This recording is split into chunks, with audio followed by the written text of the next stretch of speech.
Iran আর America কনফ্লিক্টের একটা update দিই। Normally এখন যেটা দেখা যাচ্ছে যে ইরান আমেরিকার বিরুদ্ধে কাউন্টার করার জন্য সৌদি আরব আর ইউএই এই দুটো দেশের বিভিন্ন জায়গার ওপর অ্যাটাক করছে। আর সেই রকমই একটা ঘটনা ঘটেছে গত 16ই মার্চ দুবাইতে, দুবাই ইন্টারন্যাশনাল এয়ারপোর্টে। দুবাই এয়ারপোর্টে আমেরিকার একটা ফুয়েল ট্যাঙ্ক ছিল।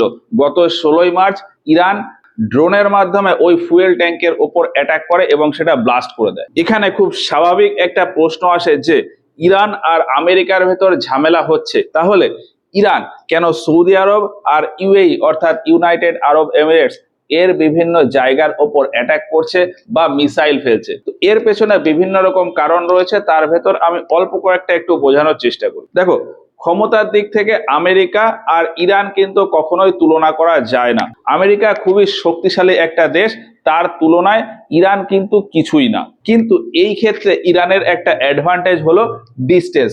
আমেরিকা এইখানে রয়েছে আর ইরানের পজিশন এখানে, ফলে আমেরিকা ইরানের সাথে কিন্তু ডাইরেক্ট কোনো কন্ট্যাক্টে আসছে না।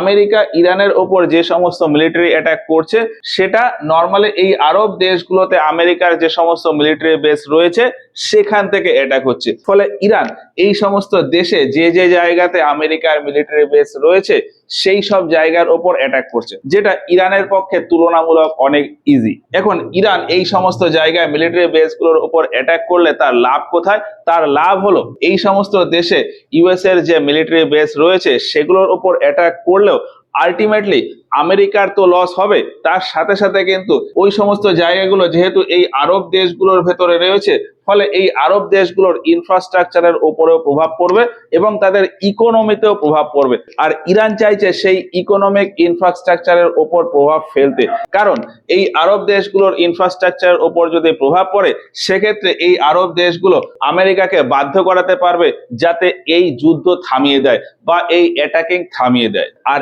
এই জন্যই ইরান এর আগে 14ই মার্চ এই ইউনাইটেড আরব এমিরেটস এর ফুজেরা পোর্টের ওপর ড্রোন অ্যাটাক করে। তারপর ওই 14 তারিখেই সৌদি আরবে প্রিন্স সুলতান যে এয়ারবেস ছিল সেই এয়ারবেসের উপর অ্যাটাক করে।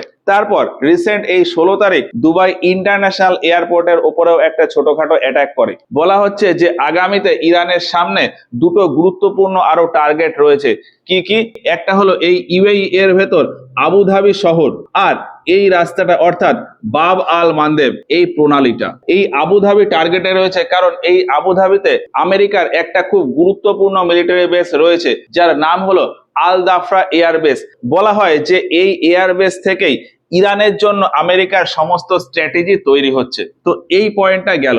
এরপরে ইরানের আরেকটা টার্গেট রয়েছে এই বাব আল মান্দেব, এর পেছনেও একটা গুরুত্বপূর্ণ কারণ রয়েছে। সেটা হলো মোটামুটি ইউরোপ থেকে এশিয়ার অলমোস্ট সমস্ত ট্রেড আইদার এই রাস্তা দিয়ে অর্থাৎ এই ভূমধ্যসাগর, সুয়েজ খাল, লোহিত সাগর, বাব আল মান্দেব, এডেন উপসাগর এই রাস্তা দিয়ে হয়, অথবা আরেকটা রাস্তা দিয়ে হয় সেটা হলো এই পারস্য উপসাগর থেকে, পারস্য উপসাগর, ওমান উপসাগর এই রাস্তা দিয়ে। এখন এই রাস্তাটায় তো এই যে স্ট্রেট অফ হরমুজ এটা তো ইরানের কন্ট্রোলে ব্লক করে দিয়েছে, ফলে এই জায়গার ট্রেড কিন্তু কিছুটা এফেক্টেড হয়ে গেছে।